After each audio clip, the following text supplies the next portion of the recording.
papasyal ko kaya. Punta tayo sa table ko. Sa table.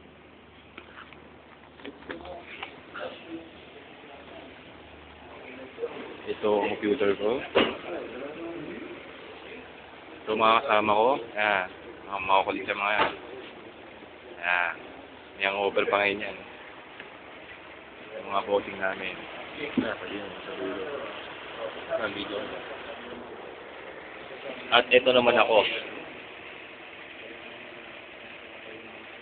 Apple.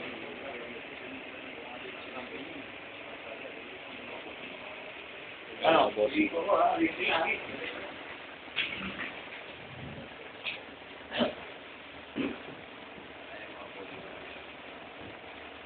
Big boss. Ito yan.